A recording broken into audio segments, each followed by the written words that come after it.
Hey friends, welcome back. If you selected this video, it is because you are probably on your way through listening to me read all the chapters that we've heard so far in Stuart Little. But if you've clicked on this by accident and you do not want to hear me read from the middle of a random chapter, either go back to the beginning of chapter 1 or go to the chapter that we left off on, which is chapter 6. But if you would like to continue, you may with chapter 3, which is washing up. Stuart was an early riser. He was almost always the first person up in the morning. He liked the feeling of being the first one stirring. He enjoyed the quiet rooms with the books standing still on the shelves, the pale light coming in through the windows, and the fresh smell of day. In wintertime, it would be quite dark when he climbed from his bed made out of the small box, and he sometimes shivered with cold as he stood in his nightgown doing his exercises. Stuart touched his toes 10 times every morning to keep himself in good condition. He had seen his brother George do it, and George had explained that it kept the stomach muscles firm and was a fine abdominal thing to do.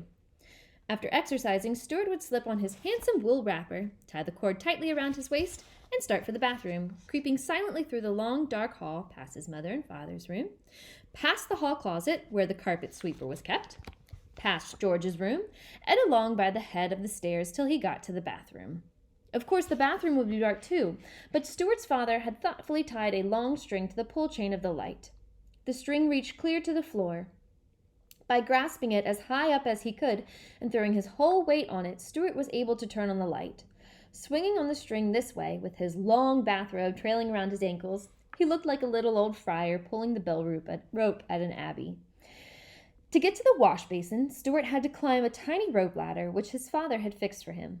George had promised to build Stuart a small wash basin only 1 inch high and with a little rubber tube flowing through which water could flow. But George was always saying that he was going to build something and then forgetting about it. Stuart just went ahead and climbed the rope ladder to the family wash basin every morning to wash his face and hands and brush his teeth. Mrs. Little had provided him with a doll-sized toothbrush, a doll-sized cake of soap, a doll-sized washcloth, and a doll's comb, which he used for combing his whiskers.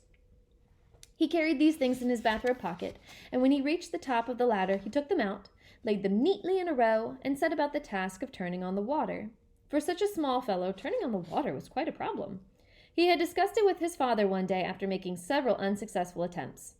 "I can get up onto the faucet all right," he explained, "but I can't seem to turn it on, because I have nothing to brace my feet against."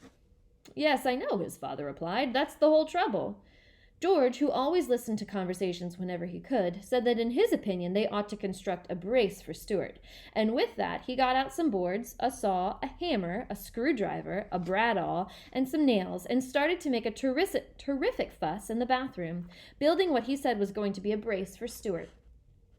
But he soon became interested in something else and disappeared, leaving the tools lying around all over the bathroom floor. Stuart again examined this mess, turned to his father again. "Maybe I could pound the faucet with something and turn it on that way," he said. So Stuart's father provided him with a very small, light hammer made of wood, and Stuart found that by swinging it 3 times around his head and letting it come down with a crash against the handle of the faucet, he could start a thin stream of water flowing. Enough to brush his teeth in anyway and moisten his washcloth. So every morning, after climbing to the basin, he would seize his hammer and pound the faucet, and the other members of the household, dozing in their beds, would hear the bright, sharp blink, blink, blink of Stuart's hammer, like a faraway blacksmith telling them that the day had come and that Stuart was trying to brush his teeth. That was a short chapter. So stay tuned for the next video where I will read chapter 4 to you guys. See you soon!